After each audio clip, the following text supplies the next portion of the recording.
the customers love you because they haven't found anything better yet. Once they do, they will drop you like a hot potato. Throughout the course of human history, 99% of all new ideas have been based on somebody else's thinking or something someone's found in nature. So the reality is the startup ideas are all out there.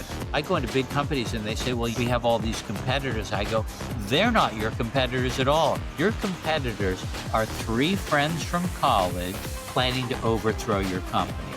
Come up with like an 80% good idea and then just put it out there in the world. Go and find the people you'd like to have as your customers and ask them to make that idea better. This is the Relentless Pursuit of Winning podcast, where we are here to educate, equip, and inspire people to build extraordinary companies. We're so glad you're here. Don't forget to like, subscribe, and hit the bell so that you can get updates every time we drop a new episode. Now let's get it started. Hello, folks. Welcome to another episode of the Relentless Pursuit of Winning podcast. My name is Rick Meekins. I'm going to be your host today. And in the studio, we have Alan Gregerman. How are you, sir? I'm great. Thanks for having me on. Thank you for being here. This is going to be a great show, folks. I love the way this gentleman thinks and talks. You are going to be thoroughly entertained. No pressure whatsoever.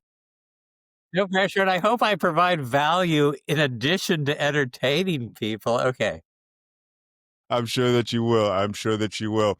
Folks, if you haven't done it already, I would be extraordinarily grateful if you would like, subscribe, and hit the bell so you get updates every time we drop a new episode. It helps us to grow our show and get great guests like Alan. So without further ado, sir, would you mind introducing yourself? We'd like to talk about who you are, what you do, and why you do the things that you do.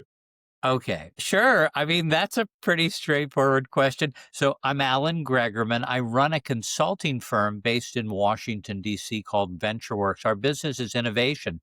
We help companies around the world to innovate and grow, to come up with new ideas, new products, services, solutions, new ways to add value to their customers. And so that's kind of my day job. I've been doing this for a while. I have a little bit more gray hair than Rick does, but no. I don't have it. Yeah, I don't feel like it would be so gray. Your beard has some dark in it. Okay, but anyway, so I do that and I write books about innovation and business. I hope books that help people to unlock their own genius. I'm really kind of committed to and believe that all of us have genius within us and all of us just need some keys, some secrets to unlocking that genius. So that's kind of the core of what I do. And I've been doing that for a while. I also volunteer a lot. Rick and I've been talking prior to the show. I'm really passionate about playing a small role in making the world a better place. And so I do a lot of volunteering with young people, with people who were previously unhoused. I kind of care about the environment. Okay, but yeah, that's me. And tell us why you do. Let's talk about the formerly unhoused, the volunteer work. Why do you feel like that's an important part of your life?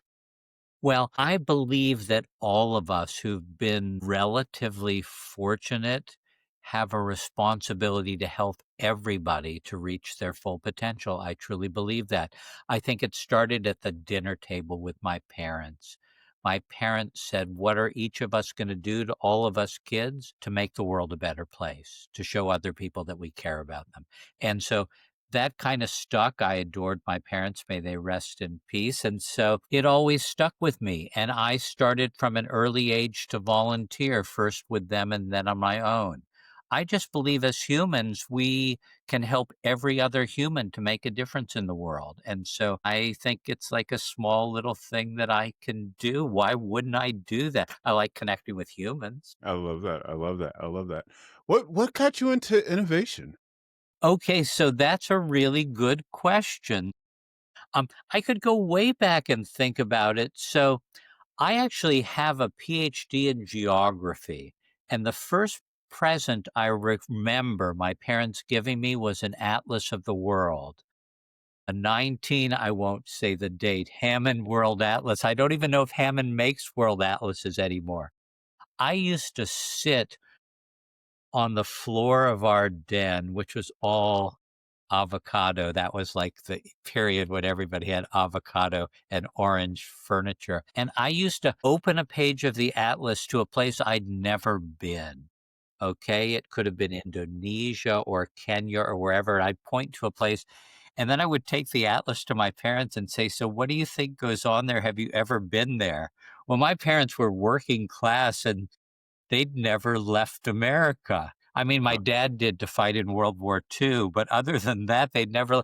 So they said, "We don't exactly know, but I bet it's pretty interesting." And so I, from an early age, believed that the world was big, filled with remarkable people, Hmm. and that I would love to connect and learn from a lot of them. I also believed, and this gets to your question about innovation, I also believed that people in different parts of the world knew things I didn't know about, that innovations, different ways of thinking about things were happening everywhere in the world.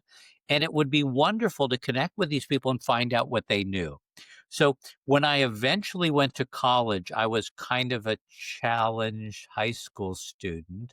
Actually got, is this my wife going to see this? I got suspended from high school 4 times for kind of mischievous things. I don't think I did anything that was awful, but I was mischievous. Then I went to work for a year and a half, not going to college because we decided I needed to get a little bit more focused. I worked nights in a giant factory, and it dawned on me maybe I should go to college. But then I studied geography and I worked my way through college, studied geography. When it was time to write my dissertation, I wrote about why some ideas spread and others don't, the geographic implications of innovation. I thought for a few moments I wanted to be a professor, but hanging out at a university and working on a PhD absolutely was the best medicine for getting me to realize I didn't want to stay at a university. I don't know how many of your listeners are at universities. For some people, it's awesome. Hmm. While I was at the University of Michigan, I got the opportunity to volunteer. The volunteering theme is always part of my life with an association of African American entrepreneurs in Detroit who, against all odds, were trying to grow businesses. And I did basically whatever they needed, a spare set of hands to help them think about a new product or new offering or new marketing. I adored these people way more than I adored the people I was in graduate school with. And so I vowed that I would finish my dissertation and then I would go and work with entrepreneurs on innovation. What Hmm. struck me was what these folks needed was, to win in business, you got to be different in a way that really matters. I think oftentimes people start a business and they just want to be really good at what they do, but they don't have time to think about how to be different in a compelling way. So Yeah. I started to work with them on what's a competitive advantage that's different than all the other businesses out here. Yeah. That was really exciting to me. And so that probably launched me on my path to being an innovation consultant, was the idea of working with entrepreneurs and business. Now I work with a lot of big companies, but around how do we unlock genius and create value? That was kind of a long-winded answer. Sorry about that. I liked it nonetheless. What I heard though is that your approach, and correct me if I'm wrong, but your approach to innovation seems to, I'm guessing, it involve a lot of curiosity. Is Well, so absolutely. So think about this, and this is something most people don't know. And I'm guessing most of the people listening to the podcast don't understand this. If they understood this, it would dramatically change how they and their organizations tried to innovate. It turns out throughout the course of human history, 99% of all new ideas have been based on somebody else's thinking or something someone's found in nature. So the reality is the startup ideas are all out there. They're all around us. And so that's the curiosity part, right? So instead of sitting in a conference room and trying to rack our brains to come up with an out of the box idea, we ought to say to the people on our teams, let's go out wandering around looking for brilliance. And then let's take those brilliant ideas and apply them to our company or organization. So that's what I do. So I hopefully launch curiosity on the parts of the companies we work with. They say, can you come in and work with our people? And I say, actually not. Let's take your people out to look for brilliance all around us. And then we'll think about how that brilliance can apply to helping you to be more remarkable. I love that. I love that. That's brilliant. Tell me something. So let's talk about innovation in and of itself. So you've talked about innovation just in terms of, creating that advantage, but at the where does it begin? Well, so innovation, I think, begins with so let's go way back. And my guess is every single person listening was curious and innovative when they were small children. Okay. As a child, we wanted to learn a lot of new things. Okay. We wanted to learn how the world works, why there were bugs in tree stumps, how to get to the top of the equipment on a playground. We wanted to learn all that stuff. We did how to ride a bicycle. We didn't know how to do that stuff. We had to be curious. We paid attention to older kids. We asked our parents some stuff. We asked questions to try and figure out and understand how the world works. Okay. Somewhere between the sandbox, I like to say, and the world of adult life, most of us lost the knack for being curious, right? Mm. We go to school, we learn that there's one right answer to problems. Imagine this. You go to school, you're in kindergarten, the teacher says we're going to do math, and they say, okay, what's 1 plus 1? And so the correct answer, according to the teacher, is 2, right?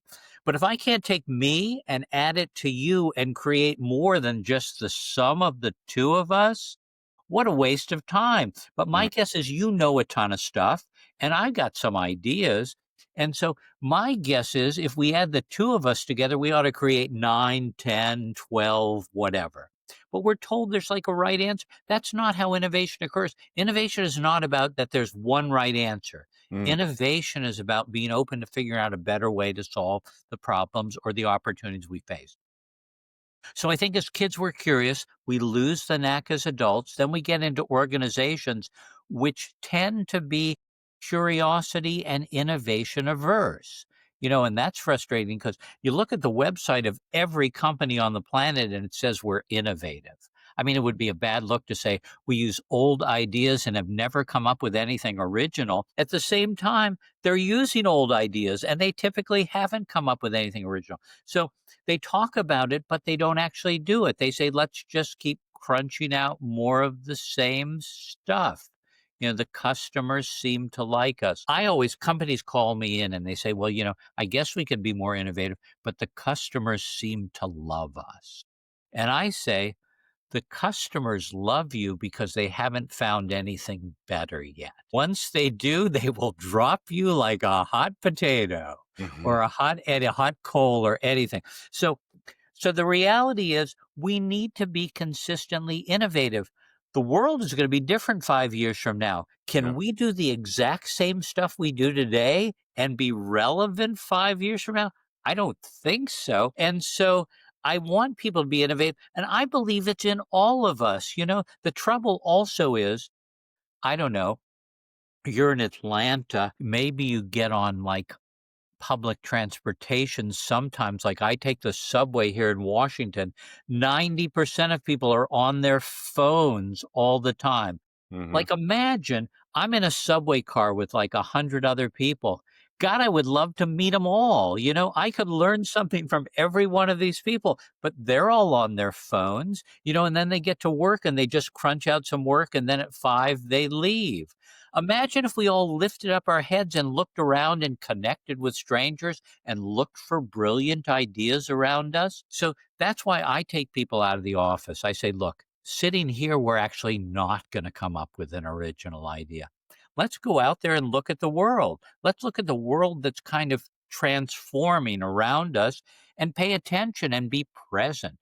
That's the other thing is people are rarely present today. And I think technology has made them not present. And so I say, great, just leave your cell phone at the office. We're going to wander around. And people are kicking and screaming like, this is like an appendage. It's like a third arm to me. I can't leave that. Okay. I don't know. Did I answer your question? You did. You did. You did. You did. Okay. You did. I didn't know. I didn't know if you were going to continue with that. So the interesting thing about what you said is, or what I heard, or what I think I heard, is that we're not necessarily. So I guess it sounds like there's a couple different camps that innovation lives in. So we've got the wandering around. We're talking, we're looking, we're experiencing the world around us, and we go, aha, this looks like something I could use, in my company to create an advantage. But then the other side to that, which you kind of alluded to, was, hey, we have a problem. We're just like everybody else, or we've been doing things the same way for, X number of years. We need to do something different or we're going to become obsolete. Is that accurate? Yeah, so two things you've mentioned are absolutely fundamental. So I love that line of questioning. So two things are, one is oftentimes innovation is we have a problem, we need to figure it out. My approach to it is we have a problem. We're providing bad technical support. Our products aren't that good. We don't use technology well, whatever the case is. Hmm. My idea is let's get up and find folks who are brilliant at it. And they're likely not going to be in our industry. So Hmm. that's the first part of it. The second part that you're alluding to is what I simply think of as serendipity. Okay? I don't have a specific problem right now, but I'm going to wander around and see if something strikes me. Okay. I'm guessing all of the people listening have an item of apparel, probably a raincoat, that has Velcro in it. Or there are lots of other things that have Velcro, like camping supplies or things that we use to tie down things on our cars or whatever. Folks say, Velcro, that's kind of cool, must have been invented by a scientist in a lab. Velcro was invented by a guy walking his dog in the Alps, okay? He's walking his dog. People have been walking dogs for 30,000 years. Walking his dog in the Alps, he notices his dog gets covered with burrs. Okay. You've probably walked somewhere in the woods, you've gotten burrs on your pants or with a pet or whatever the case is. And for 30,000 years, people just went, these are a pain in the butt. Okay. George de Mestral says, this is awesome. And so he takes these burrs off his dog, pulls an old microscope out from his attic, looks at them and goes, this is incredible. Burrs have these little hooks, and as soon as you brush onto them, they hook onto you. I bet there are applications in the world. Turns out there's over 100,000 different applications. But so that's serendipity, right? We Yeah. see something, we suddenly go, wow. We see a Waymo car, a driverless car driving in our town. How many people stop to think about, interesting, are there other applications in which we can actually provide a service to people without a human? Not saying that should happen all the time. That's kind of a cool thing. How many people listening have gone to IKEA? Okay, the giant Swedish home furnishings company in which all their furniture is like flat in a box and you have to assemble it. Okay, well, it turns out young people like to assemble it. They're willing to exchange because it's cheaper, the premium price for the little wrench and the ability to put it together. It dawns on me, self-help, that's kind of cool. Can we create remarkable self-help solutions in whatever we do so that people can do the part of what we do that they want, and then when they really need us, they call us. So I just wander around, and every time I see something, I just go, wow, if this is successful, there must be something to it. I love that. I love that. Wow. I think, and I say that from the perspective of, a sense of wonder. I mean, we have to have that. We have to. Is that something that we develop, or is that something that is just put your phone down and all of a sudden the world opens up? Okay. I believe, and again, I'm not a psychologist, I have a PhD in geography, but I believe it's something we were born with, we've lost, and we need to rediscover it. Okay. And so I would challenge everyone listening to find the places where they feel they're surrounded by things that are wonderful. For some Mm, people, it'll be nature. For some people, it'll be a bustling city neighborhood. For some people, it'll be a music concert by an artist that they think is really at the top of their game. For some, it'll be an art museum. Go someplace where you get excited, where you think that the things you're going to experience are remarkable, and then start to imagine, why are they remarkable to you? What really matters? I take a lot of people to music. I love music. Okay. And so I took a group of executives who work for a big aerospace company to hear a remarkable Senegalese singer named Yassou N'Dour. he sings only in French. Most of the people I took could only say croissant in French. That was that's fine. I don't speak French. And I said, this guy's not going to even sing in a language you understand. But I guarantee you at the end of the concert, you're going to go, wow, this guy blew me away. And in fact, he did blow these people away by the nature of how he performed, by the energizing way in which he used music to lift people's souls. Yeah. So I just feel find a place where it really resonates with you and you feel your senses come alive and use that as the starting point for regaining your sense of wonder because it's not the only place where wonder happens. But we Yeah. got to get out there and we got to believe there's wonder around us and we've got to then engage with it and pay attention. We got to give it our full heart. Yeah. So it's an exposure thing. It's we have to intentionally expose ourselves to things that could potentially reignite wonder in us. Well, I agree with that absolutely. And that's why I think the starting point is I got to believe everybody listening is passionate about something. They have a hobby and interest. It could even be something they do at work. That's the starting point for wonder. If we're passionate about something, we begin to imagine what are the possibilities of this, okay? I believe we find a place that really resonates with us, and then we suddenly say to ourselves, that's not the sum total of wonder in the world. I can find wonder in all kinds of places. But I believe, back to your question, I really believe it's an innate human ability to be able to wonder, but we need to dust it off. We've lost it. Too many of us as adults have lost it. And we just need to find it again. You know what? One of the things, and I've worked with, as you have, I've worked with a lot of different entrepreneurs, and one of the situations, one of the things that we run into is the prevalence of ideas, like lots and lots and lots of ideas, things that we want to try, things that we want to do. The challenge that we run into is figuring out which one or ones we should pursue. What are your thoughts on how to go about this is loaded, right? What are your Well, thoughts no, on how to it's a great prioritize? question. Come on, it's a great well, and it's a question you should be asking, because this is what I spend my life doing. Mhm. In my new book, The Wisdom of Ignorance, I talk about a couple of things that are absolutely related to this. The first is um, there are tons of ideas out there, but whether we're in our company or organization or we're volunteering or in our personal life, only some of the ideas out there really matter. So, focus is fundamental to innovation. So, I talk about the importance of companies or in anything we do having a clear purpose, what we want to achieve, why it matters. Armed with that purpose, I then start to think about ideas, innovation that could help me to achieve that better than anything else. So, I Yes. have this kind of clear and compelling focus. Too often, companies just say, "Oh yeah, we have to be more innovative," and they do something like have a suggestion box, okay?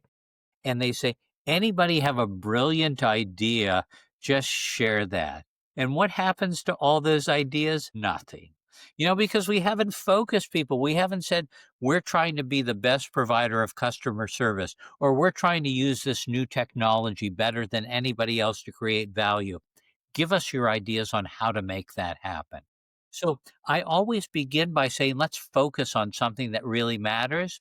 Because if we do that, then there are lots of ideas out there, but we'll figure out a set of ideas that could help us achieve this. Now, let's even add so the world is moving fast. We don't have the luxury of sitting around and thinking about a lot of brilliant stuff forever. Some of your listeners, the ones who are doing really, really well financially, might have a $2,000 Dyson vacuum cleaner.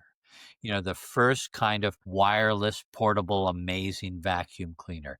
They spent a few years at Dyson trying to perfect that vacuum cleaner before they ever put it out in the world. Okay. In Mhm. fact, Dyson said he made 5,000 tweaks to this vacuum cleaner to get it to be perfect. We don't live in a world in which perfect matters. Okay. So, talk about ideas. I would love everybody to think about come up with like an 80% good idea. Just think of, and then just put it out there in the world. Okay. Go and find the people you'd like to have as your customers, share that idea with them and see what they think and ask them to make that idea better. That's the way we ought to do things. So I now say, I go into big companies and they say, well, we have all these competitors. I go, they're not your competitors at all. Your competitors are three friends from college who are spending a weekend eating artisanal pizza, drinking premium quality IPAs, and planning to overthrow your company. They're going to come up with a half baked idea. They're going to put it out in the marketplace because they have nothing to lose. Customers are going to say, this is kind of cool. Can you do this to it? They're going to tweak it and then they're going to win. Okay. And all the while, we're sitting here going, oh, got to make it perfect. Got to have these 20 engineers coming in. Got to not launch it because you only get one chance to make a first impression. That's a lie. Uh, Okay. You get one chance to make an impression, but if the impression is good enough, customers will work with you. Everybody wants to not only have their needs met, but play a role in having their own needs met. I love it. I love it. I love it. So we kind of alluded to, I guess we probably didn't, but I'm really interested in hearing your thoughts on creating a culture of innovation. So you talked about the suggestion box that Okay. never gets touched, and everyone's demotivated. I had this idea 5 years ago, and you know Nobody did anything with and it, nobody did anything with it. So how do we create? I mean, especially for like smaller companies, we've got a team of 10 or 15 people. And we really want to get those ideas flowing with the team. How do we create that culture so that people are actively wondering and curious and saying, hey, I saw this thing. This is the thing that I would help us help our customers Right. better, or something along those lines. Good, good, good. So, my new book, The Wisdom of Ignorance, really, I hope gets at this. If it doesn't, I've really messed up. But it starts with what we talked about a few moments ago. And so I want anyone who leads a group, whether they lead an entrepreneurial firm or whether they lead a team inside an established company, to understand it all starts with leadership, but with the folks at the top of our organization doing the following six things. The first is they have some responsibility for making clear what our purpose is. We can help them, but ultimately they have to say, this is what we're trying to accomplish. We aspire to be the best in our industry at doing this. Hmm. And then say, now we need to together go on a journey to figure out how to do that. I don't have all the answers. That's a problem for a lot of leaders, right? People rise to the top of an organization, and it's kind of like the expectation is, oh, they're so smart, But that's not really the way the world works today. So leaders have to say, you know, I got some ideas, but I don't know that I have all the best ideas. So let's together go on a journey to figure this out. Let's be curious. Let's search the world looking for ideas that are going to spark our best thinking, and together we'll figure out how to be remarkable. So the first is purpose, the second is curiosity. Leaders have to be open to saying to folks, let's be curious, okay? Let's not rest on our laurels. Let's be curious. And I, of course, would say, let's get out of the office and wander around looking for ideas. So the third thing is we all need to be humble, okay? The pace of knowledge is changing so quickly. So it's kind of presumptuous for any of us, including leaders, to say, I got it all together, right? Because each of us knows like such a tiny speck of what there is to know what I could know. So leaders need to say, we don't know the best way to do this. And even if we're awesome now, 5 years from now, we're irrelevant unless we figure out a better way to do it. So we need to all be humble. We need to all admit we don't know, which is exciting because it challenges all of us to work together to know, to figure out how to be better. The fourth thing, and we talked about it a little while ago, is leaders need to create a culture in which people believe ideas can come from anywhere. And the term I use is respect. I want to respect every single other person or every place on the planet where I might get an idea. Excuse me. I don't know where my next idea is going to come from, but it could very well come from an indigenous tribe in North America who understood irrigation, even in a fast changing world, way better than modern technology does. I just have to respect everybody that they know something. I have to go and find people, and they could be different than me, that know what I want to know or I need to know. So that's respect. The fifth is I need to be future focused. Leaders have to say, okay, we're brilliant today, but we have to be brilliant in the future, and the future will be different. I'm hoping there isn't a single person listening that has in their mind that the future is kind of going to be the same. So as long as we all agree the future is going to be different, then we all agree we all have to up our games. I'm a little bit older than probably your demographic listening to this. I'm constantly trying to learn new things. I got to up my game. Plus, I have kids in their 20s and 30s, and if I don't up my game, they're going to tell me I'm absolutely clueless. So I got to figure it all out. Okay. So we have to be future focused. Now, I don't know exactly what 5 years is going to look like, but I do know that if I get there out there and engage the world, the future is starting to happen. It's starting to take shape right outside my window. I just need to pay attention to the signs it's giving me. I need to read the tea leaves. Mhm. I need to see what are new consumer behaviors. I need to see what technologies are being used. I need to see what's considered kind of hip and edgy. I need to see what captivates a new generation of people. So I can pay attention and discover all that by just getting out there. And then the last thing is, I believe it's really awesome to be paranoid. Now, that's a kind of a funny idea, and when I suggested that idea and showed a draft of the book to my wife, she goes, "Do you think paranoia is like a good thing?" And I go, "Absolutely. And here's what I mean. Somebody's going to eat our lunch if we don't make a better lunch. So if I don't make a lunch that's valuable in the future, somebody's going to eat it, which means there always are potentially people behind my back getting ready to overtake me in my job, in my business, whatever the case is. I need to think about who those people are. I need to be concerned about them, not that it debilitates me, but concerned about them so that I up my game. They're gaining on. If I'm a runner and somebody is gaining on me, I kind of up my game if I'm really good, right? And so, as somebody running a business, I always have to assume somebody's gaining on me. I got to always up my game. So, those are the six things I think that get to what you're asking about. And that is, I think we have to all do them. Leaders have to all do them. Companies need to all do them. In the absence of doing those things, we're going to become irrelevant. Yeah, absolutely, absolutely. It was interesting. I was thinking about a company. It was a number of years ago I was working with, and um, well, I had conversations with them, I should say, and they made parts for like the big electrical transformers, right? Engineering firm.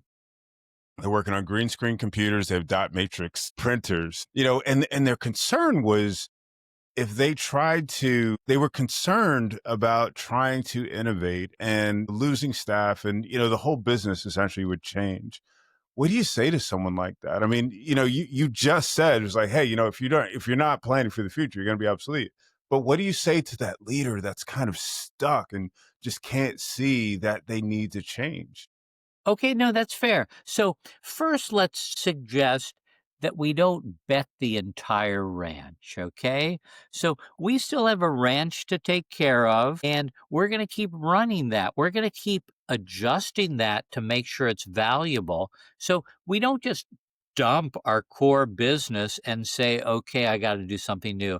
But we have to acknowledge that over time we need to do new things. So, what I like to say is, let's get better and better and be more valuable at the stuff we already know how to do. And let's experiment with the new things we're going to need to do to remain relevant. And let's keep investing in those and quickly figure out which of those make the most sense.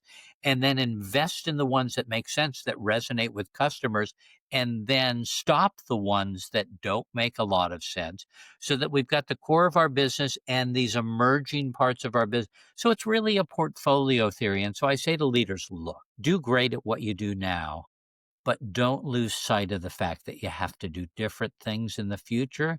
And so let's start to test what the future is going to look like. Some leaders get it, let's be honest. Some leaders just say, okay, thanks, Alan. That was really nice. I appreciate that. I'm going to put my head back in a hole and I'm just going to keep at what we're doing here.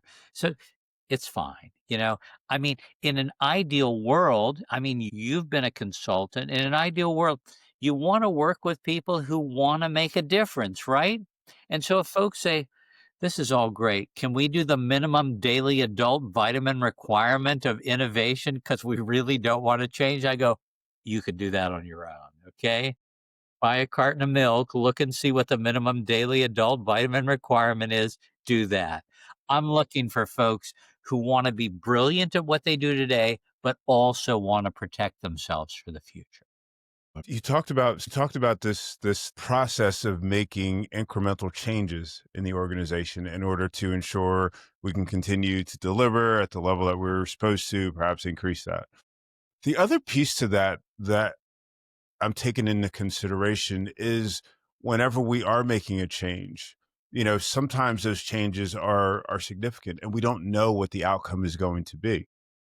Right. We don't know if sometimes we start down this road and it's just like, we need to stop. How do we create a brain went to, how do we start to do an integration and have safe words in place so that we can jump Perfect. off when we need to?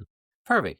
So here are things I want everybody to think about, and that is we all have to experiment, but we have to do it faster and we have to put it out in the world faster. And then we have to make decisions about whether or not this is something that's going to be part of our future. A bunch of ideas we're going to come up with aren't going to be winning ideas. I appreciate that, but that's okay. You know, I'm kind of not keen on a lot of companies say, oh, we're going to innovate and we're going to fail a lot. Failing is okay. I don't think of it as failing. I say we're going to try new things, we're going to learn a lot, and then we're going to figure out what works. Hmm. But we got to do that fast, okay? And that's where, we were talking a few moments ago about we're going to come up with an 80% idea. Okay. That doesn't take that long to come up with. We're going to come up with an idea and we're going to launch that puppy out into the world. And then we're going to actually hang out with the folks who might be the customers of that. We're going to figure out whether it makes sense to them. We're going to figure out if it makes sense, how to make it better. We're going to quickly tweak it and get it back to them. That's kind of a cool thing. Some of those experiments are not going to win in the world. Customers will either say, I don't like this, or it doesn't fit me, or will say, technically, I can't do it. These things are going to actually kind of, if we engage the world, are going to self-select. And so now what happens is we find something that really matters to customers and we make that part of our portfolio. We add that to the stuff we already do. I don't know if that's going to become bigger than the stuff I used to do or not, but I know it's an important part of the future of what I do. The folks at Apple, did they just rely on the Macintosh computer? No, they got that out there. That was successful. Then they launched all kinds of other things. Today, their biggest moneymaker has nothing to do with computers, so they sell computers. It's the iPhone, okay? One of the most popular devices ever launched on the planet. I have an Apple Watch. I mean, they've kind of sucked me into buying all their stuff. Each of these were, let's try something new and get it out there and figure out how to do it well. And as your audience will think about it, each of them comes with an update every single year. It's not just that geniuses at Apple have come up with these updates. It's customers saying to Apple, can it do this or that? And then Apple factoring that in. I just want people to think about the future is some combination of what we already know and what we need to know. So it's some combination of knowing stuff and the ignorance we need to have that inspires us to do remarkable things. Now, I always say there's value in knowing stuff, but there's genius in not knowing stuff. And the tests are the genius we need to have. The tests are figuring out new value that's going to be relevant in the future. Talk to me more about the ignorance piece of that. That sounds brilliant. Well, so think about this, and I don't want to offend anyone listening to the podcast, especially people who think of themselves as experts. My research, done over a few thousand, I'm not that old. My research suggests the following. The more I know about something, the more I can make it better. Okay. So I might know about a technology, and over time, I know what doesn't work, what could be better. I tweak this or that. I might have mastered a Beethoven symphony. Now I add a little bit of my own flair, but it's still a Beethoven symphony. Okay. So the more I know about something, I'm so ingrained in how it works that I can figure out how to make it better. The less I know about something, the more I can create a breakthrough. I'm not wedded to the way people have always thought about it. Let's be honest, a lot of the problems and opportunities that we face haven't been solved yet. I believe we need fresh thinking, okay? And so the fresh thinking is take a fresh look. Be willing to put your expertise to the side and say, what if my expertise isn't enough? What if anything was possible? How would I approach this problem? So, that to me is the wisdom of ignorance, the ability to say, I don't know. And that's actually what's guided human progress forever. There was a time when humans hadn't invented fire, they didn't know how to invent fire. And then somebody said, let's try and figure this out. Okay. And so they figured it out actually. And so, but they didn't figure it out by knowing what to do. They figured it out by not knowing, but being willing to try things. 13,000, I'm like a massive coffee drinker. Okay. The town that I live in, Silver Spring, Maryland, borders on Washington, D.C., has the largest number of people from Ethiopia outside of Ethiopia. Now, aside from the fact that's really interesting to me, the Ethiopians invented coffee 13,000 years ago. They were the first people to actually brew coffee and drink it, okay? Hmm. They didn't know how to do that. Nobody did. But they said, hey, we don't know, but maybe this is kind of cool. Maybe coffee would be a cool beverage. My favorite beverage, of course. So I just want people to realize that breakthroughs occur when we don't know stuff. Improvements occur when I know a lot about stuff. One of the leading defense contractors is trying to design a rocket to go into space, to launch satellites and all kinds of things. Their Hmm. engineers determined that the rocket weighs 20,000 pounds too much. One day, a maintenance person, not an expert in rockets, is cleaning the hangar where the rocket is. Hmm. He looks at the rocket and then he has an epiphany because he doesn't know a lot about rocket dynamics. And he says to the team designing the rocket, can I ask you a question? Is there a reason why you painted this rocket? And they said, well, I don't know. It kind of looks cool to say USA on it. And he says, have you ever thought about how much that paint weighs on something as big as a rocket? In fact, by not painting the rocket, it had the perfect weight to go into space. Was he an expert? No. Was he somebody that just looked at something with fresh eyes and imagined? Yes. And so I think the world is just filled with people longing to think in new ways and solve problems we haven't solved. Yeah, yeah, yeah. What I was thinking is like, we, as you suggested, I mean, we learn these frameworks, these mental models, and we really need to take the time to just get that blank sheet of paper and say, pretend I don't know anything. How do we solve this problem? Well, Fresh. yeah. So think about this. Almost probably everyone who's listening who went to college majored in something, okay? That's fine. They majored in economics, engineering, computer science, criminology, whatever they majored in. That's all well and good. When you major in something, it teaches you a way to look at the world. I look at the world through the lens of being an economist or a structural engineer or whatever I do. Hmm. What we ought to be teaching people in college is to just be excited about thinking about ideas, that Hmm. you shouldn't be wedded to a particular idea. You should be open to lots of different ideas because then suddenly you'll be excited about thinking about new ways to solve problems. But we don't do that yet, I think. Therein is the challenge. There is in it is the challenge. What are you up to? So you've got your book launch. You're speaking around the world. Tell us what's on your agenda. Well, on my agenda for sure is getting ideas out about the power of not knowing stuff. And so this book, I really like this book. I'm hoping people will read it. I want to get this book out. I want to share these ideas with people around the world.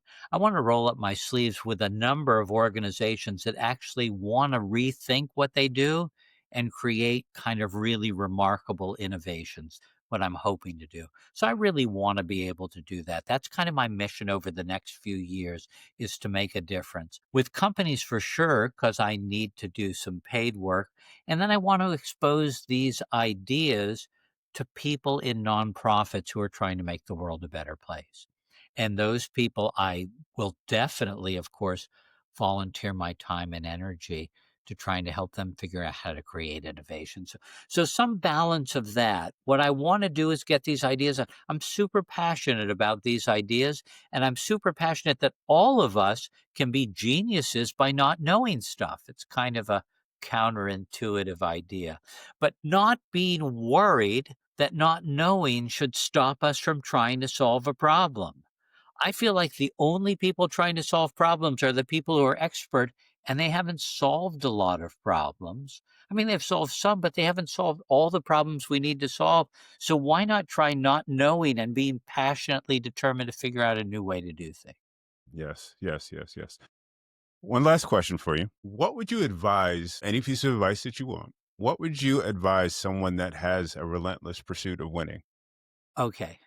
So I love the idea of having a relentless pursuit of winning. For me, a relentless pursuit of winning is a relentless desire to solve problems or create opportunities we've never solved or created before. And so for me, what would I advise? Just be curious about the possibility that you could use any idea out there as the starting point for solving what really matters. I want everybody who's listening to do something that really matters.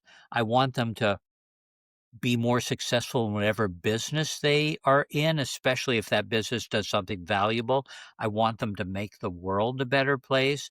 I want them to make their community a better place. But I want them to do this by taking a fresh look and saying, maybe there's a better way to do the things that really matter. And so for me, it's being curious. It's starting with the idea that maybe we don't know all the answers, and that that's a good thing. Because if we don't know all the answers, I'm open to there being a new and better answer. Imagine this. So, a documentary filmmaker in Japan goes to visit a friend in a nursing home. It's a home for people with dementia. And as he's sitting there, he orders something for lunch and gets served the wrong meal. Okay. Most of us would go to a place and get served the wrong meal and say, well, excuse me, I didn't order that. This is what I want.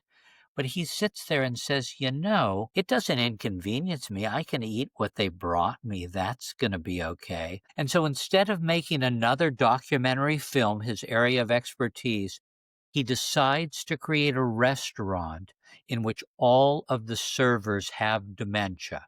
It's called the Restaurant of Mistaken Orders. And 2/3 of all the orders that people put into the kitchen come out wrong. You order ramen, they bring you sushi, you know? And so nobody ever takes the food back because they're served by somebody who's allowed to still be part of society with dementia, even if they forget stuff. And what he did in the process was he showed a way for us to appreciate people who may have lost some of their abilities, not by being an expert. Nobody needed another documentary film, but what they needed was a human place where they could see that people with dementia had a role in the world.